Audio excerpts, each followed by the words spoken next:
Morning, seventh grade. Today, we are going to begin a series of lessons about Rosa Parks. Today, you have an opportunity to study for extra credit a historical event, Pearl Harbor. But did you know that we have just passed the anniversary of another very historical event?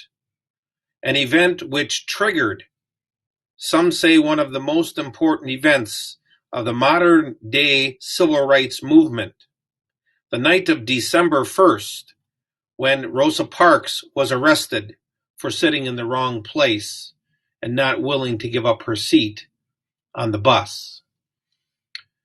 Through our study of Rosa Parks this week, we are going to hear, and at the end of the week, we will hear an interview from Rosa Parks telling her story and her advice for even people in today's world, 2020.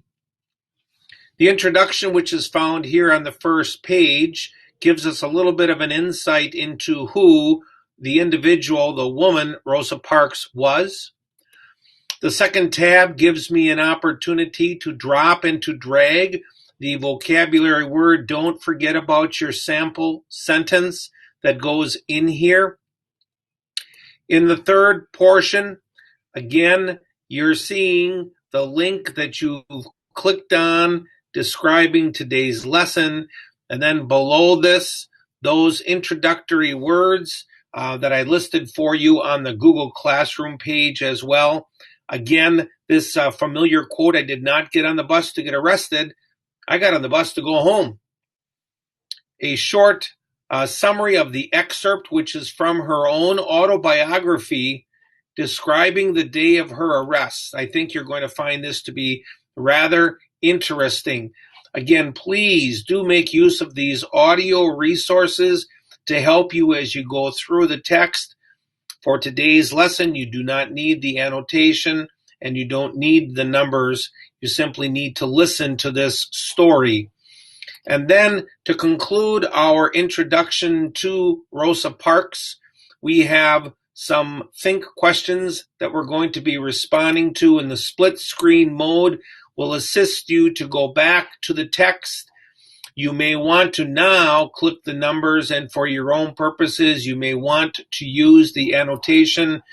There are three questions concerning the text. Question number 4 refers back to the text-dependent vocabulary word compiled that we had at the beginning of the story or the beginning of today's lesson, and the term discrimination.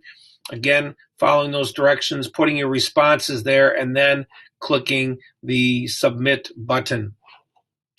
Thank you for following these directions. Thank you for completing your work and submitting it on time. Again, this week our focus is going to be on another very important historical event which happened years ago on December the 1st, the arresting of Rosa Parks, leading to the modern-day civil rights movement. I hope you enjoy today's excerpt from her biography, and we'll continue tomorrow to talk about Rosa Parks. Have a great day.